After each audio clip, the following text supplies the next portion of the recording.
अरे ये क्या? इतनी सुंदर कन्या मैंने आज से पहले कभी नहीं देखी। भैरवनाथ राधा को नहाते हुए देख मूर्छित हो जाता है। वो उसके प्रति इस कदर आकर्षित हो जाता है कि उसे झाड़ियों से पीछे से छुपकर देखने लगा। ये सिलसिला फिर यही खत्म नहीं होता। राधा, एक मिनट सुनो तो। मैं तुम्हें विधवा के लिबास और इन बंदिशों में जीता हुआ नहीं देख सकता। मैं तुमसे विवाह करना चाहता हूँ और तुम्हें दुनिया के हर सुख देना चाहता हूँ जिनके तुम भी हकदार हो। हाय राम, ये क्या कह रहे हैं आप मोहन जी? ये सब मुझ जैसी विधवा के लिए पाप है। अगर किसी को पता चल गया तो सब मुझे ही कहेंगे कि जरूर मैंने आपको उकसाया है। आप तो आदमी है, आपको कोई पूछेगा तक नहीं। सारा इल्जाम मेरे ऊपर आएगा। हटिए मेरे रास्ते से और दोबारा मेरा रास्ता रोकने की कोशिश मत करिएगा। लेकिन राधा सुनो तो, मेरा इरादा तुम्हें कोई बदनाम करने का नहीं है। तभी उसी समय वहाँ राधा की सास आ जाती है और उन दोनों को बात करते हुए देख लेती है। अरे कर्मजली, तू यहाँ क्या कर रही है? तुझसे कितनी बार कहा है कि सूरज उगने से पहले नहाकर घर वापस आया कर, ताकि तेरी मनहूस शक्ल किसी को देखने ना पड़े। अब चल घर। जी माँ जी। इस गांव में विधवा होना जैसे कोई बहुत बड़ा पाप माना जाता था। राधा बहुत ही छोटी उम्र में विधवा हो चुकी थी। पति की मौत के बाद राधा का जीवन जैसे थम सा गया था। गांव वालों के नियम अनुसार उसे सूरज उगने से पहले तालाब से स्नान करके घर लौटना पड़ता था। समाज ने राधा के लिए और भी ऐसे कई नियम बनाए थे जिसमें उसकी जिंदगी मानो खत्म सी हो गई थी। उसका दिन एक अंधेरे कमरे से शुरू होकर उसी में खत्म हो जाता। क्या बात कर रही थी तू उस पराये आदमी के साथ? नहीं माँ जी, ऐसा कुछ नहीं है, आप गलत समझ रही हैं। दोबारा मुझे उस लड़के के साथ बात करती हुई दिखी ना तो तेरे ससुर को बता दूंगी। फिर क्या होगा तू जानती है ना। मोहन राधा का पड़ोसी था और शहर से डॉक्टरी की पढ़ाई करके आया था। वो गांव में अस्पताल खोलकर गांव वालों का इलाज करना चाहता था और उन्हें अंधविश्वास से बाहर निकालना चाहता था। वो राधा से प्रेम करता था, इसलिए उसे इस हालत में देख नहीं पा रहा था। उससे शादी करके उसे समाज के इस दलदल से बाहर निकालना चाहता था। वहीं इस गांव में अंधविश्वास का आतंक फैलाने वाला सबसे बड़ा ढोंगी एक साधु था जिसका नाम था भैरवनाथ। गांव वाले जैसे उसे भगवान मानते थे। उसके कही हुई हर बात को सच और अटल मानते थे। फिर एक दिन की बात है, राधा सुबह सुबह तालाब के पास स्नान कर रही थी। तभी वहाँ से भैरवनाथ गुजरता है और उसकी नजर स्नान करती हुई राधा पर पड़ती है। अरे ये क्या? इतनी सुंदर कन्या मैंने आज से पहले कभी नहीं देखी। भैरवनाथ राधा को नहाते हुए देख मूर्छित हो जाता है। वो उसके प्रति इस कदर आकर्षित हो जाता है कि उसे झाड़ियों से पीछे से छुपकर देखने लगा। ये सिलसिला फिर यही खत्म नहीं होता, बल्कि वो अब हर रोज स्नान करते हुए राधा को देखने के लिए आने लगा। इस लड़की की सुंदरता ने तो मुझे अपनी ओर इतना आकर्षित कर दिया है कि इसको पाना अब मेरा पागलपन बन गया है। तभी भैरवनाथ से झाड़ियों की पत्तियां हिल जाती हैं और राधा घबराकर चौकन्नी हो जाती है। कौन है? मैं पूछती हूँ, कौन है जो झाड़ियों के पीछे से छुप के झाँक रहा है? राधा जल्दी से तालाब से बाहर निकलकर कपड़े से अपना अंग ढक लेती है, लेकिन तब तक भैरवनाथ वहाँ से भाग निकलने में कामयाब हो जाता है। पर राधा ने उसे झाड़ियों से निकलते हुए देख लिया था। अखोरी साधु, रुक जा। किसी लड़की को स्नान करते हुए देखते हुए तुम्हें शर्म नहीं आती? तुम तो साधु के वेश में ढोंगी हो। डरी सहमी सी राधा जल्दी जल्दी घर वापस आ जाती है। वो जब घर के बाहर पहुंचती है तो उसे वहाँ मोहन मिलता है। राधा, तुम इतनी घबराई हुई क्यों हो? कोई बात है क्या? मुझे तुम अपना समझकर बता सकती हो। एक पल के लिए राधा मोहन को भैरवनाथ के बारे में सब सच बताने ही वाली थी, लेकिन फिर बताने से रुक जाती है क्योंकि उसे लगा इसमें भी उसे ही दोषी न समझ लिया जाए। ठीक है, मत बताओ। शायद तुम मुझे अभी भी अपना नहीं समझती। मैं शहर जा रहा हूँ और शहर से आकर गांव में एक अस्पताल खोलूंगा। उसके बाद पूरे समाज के सामने तुमसे शादी कर तुम्हें अपना बनाना चाहता हूँ। मेरा इंतजार करना। ये कहकर मोहन शहर चला जाता है। राधा साधु भैरवनाथ की इस हरकत के बारे में सोच सोचकर बहुत परेशान हो रही थी, लेकिन किसी को बता भी नहीं पा रही थी, क्योंकि अगर वो किसी को बताती तो कोई भी उस पर यकीन नहीं करता और सास ससुर तो उल्टा उसी को दोषी ठहराते। मुझे इस बारे में मोहन जी को बता देना चाहिए था। एक वही तो है इस दुनिया में जिनको मेरी फिक्र है। मेरा जी बहुत घबरा रहा है, ना जाने आगे क्या होगा। वहीं दूसरी तरफ भैरवनाथ अब राधा को किसी भी कीमत पर हासिल करना चाहता था। उसने कुएं के पानी में विषैली औषधि मिला दी और वो पानी पीकर गांव वाले बीमार पड़ने लगे। महाराज, महाराज हमें बचा लीजिए, हमारे गांव को ना जाने किसकी नजर लग गई, सारे गांव वाले बहुत बीमार पड़ रहे हैं।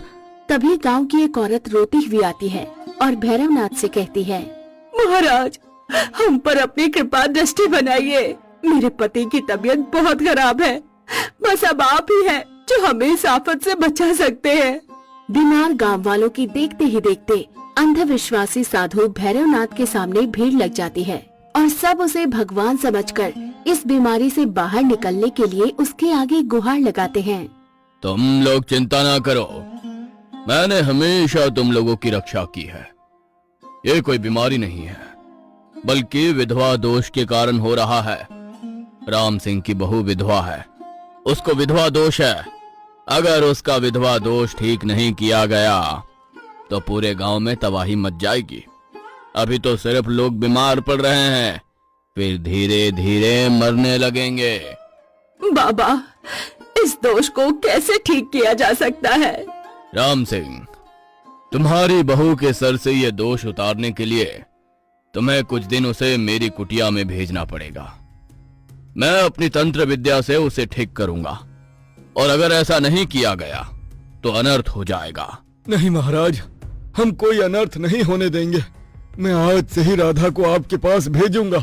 जब राधा को इस बारे में पता चलता है तो वो बहुत घबरा जाती है। माँ जी, बाबूजी, आपने आज तक मेरे साथ जो भी अत्याचार किया मैं चुपचाप सब सहती रही, लेकिन इस बार मैं आपका विरोध करती हूँ। मुझे कोई विधवा दोष नहीं है। शायद आप नहीं जानते वो कितना बड़ा पापी साधु है। वो झूठ बोल रहा है। वो रोज मुझे स्नान करते हुए झाड़ियों के पीछे से छुपके झांकता है। मुझे हासिल करने के लिए जरूर उसकी ये कोई चाल है। चुप हो जा कर्मजली, हमारे बेटे को तो खा गई, अब क्या पूरे गांव को खा जाएगी क्या? ज्ञानी महाराज पर इतना गंदा इल्जाम लगाते हुए तुझे शर्म नहीं आई? गांव वालों को पता चला ना कि तू महाराज के बारे में गलत बातें फैला रही है तो तुझे पत्थर मार मार के मार डालेंगे। जैसा हम कहते हैं चुपचाप वैसा ही कर। राधा के सास ससुर और गांव वाले जबरदस्ती राधा को भैरवनाथ की कुटिया में छोड़ देते हैं। तभी भैरवनाथ एक ग्लास में नशीली औषधि मिलाकर राधा को पिलाने लगता है, लेकिन राधा उसका विरोध करती हुई गिलास को गिरा देती है। मूर्ख लड़की, ये तूने क्या किया? जानती है इसमें क्या था? इसे पीकर तुम्हारा विधवा दोष खत्म हो जाता। चुप कर पाखंडी साधु, गांव वालों की तरह तो मुझे भी बेवकूफ मत समझ। मैं तेरी सब काली करतूतों को जान गई हूँ। पापी हर रोज भ्रमण करने के बहाने मुझे झाड़ियों के पीछे से स्नान करते हुए देखता था ना। मूर्ख साधु, तू मुझे कभी हासिल नहीं कर सकता। जब सब जान ही गई है तो फिर नखरे करने का कोई फायदा नहीं। चुपचाप मेरी बात मान लो। तुम्हें तो पता ही है कि ये गांव वाले मुझ पर कितना विश्वास करते हैं। तुम इन्हें कुछ बताना भी चाहोगी ना तो कभी तुम्हारा यकीन नहीं करेंगे, उल्टा तुम्हें ही पत्थर और कोड़े मार के मार डालेंगे। भैरवनाथ राधा के साथ जबरदस्ती करने लगा, लेकिन फिर राधा उसे धक्का देकर वहाँ से भाग जाती है। दुष्ट भैरवनाथ गुस्से में तालाब के पानी में और ज्यादा जहरीली औषधि मिला देता है। सुबह जब गांव वाले पानी पीते हैं तो पानी पीकर मरने लगते हैं। कर्मजली नास पीटी, तू बाबा की कुटिया से बिना इलाज करवाए भाग आई। तेरी इस हरकत से बाबा ना जाने कितना गुस्सा होंगे और अब गांव में भी ना जाने कितनी तबाही मच जाएगी। तभी गांव में पानी पीने से किसी की मौत हो जाती है और सारे गांव वाले इकट्ठा हो जाते हैं और राधा को दोषी समझ उसे भला बुरा कहने लगते हैं। ये सब इस विधवा की वजह से हुआ है। इसने बाबा का आदेश नहीं माना, तभी ये सब हुआ। इसे तो पत्थर मार मार कर मार देना चाहिए। ये लड़की बिना इलाज करवाए वहाँ से भाग आई, जिस वजह से इसका विधवा दोष और ज्यादा बढ़ गया है। अब गांव में घोर तबाही मचेगी और ज्यादा लोग मरने लगेंगे। बाबा, आप तो अंतर्यामी भगवान का रूप है ना, हम गरीबों पे कृपा करिए, हमें बचा लीजिए। बाबा, राधा समझ जाएगी, वो अब नहीं भागेगी। अगर नहीं समझेगी तो कल सुबह हम उसे गांव के चौराहे में पेड़ से बांध देंगे और फिर गांव वाले उसके साथ जो चाहे करें। माँ जी, अब क्या कह रही है? आप समझ क्यों नहीं रही? ये साधु के वेश में दरिंदा है। चुप कर, कितनी बार कहा है कि विधवा को बोलने का हक नहीं है।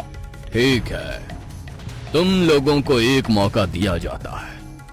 इस लड़की को आज फिर से मेरी कुटिया भेजा जाए, और अगर अब इसने भागने का नाटक किया तो फिर अनर्थ होने से मैं भी नहीं रोक सकता। हे भगवान, मोहन जी को जल्दी से भेज दीजिए, अब वही मेरी लाज बचा सकते हैं। राधा के इतना सोचते ही मोहन भी पुलिस को लेकर पहुंच जाता है और पुलिस भैरवनाथ को अरेस्ट कर लेती है।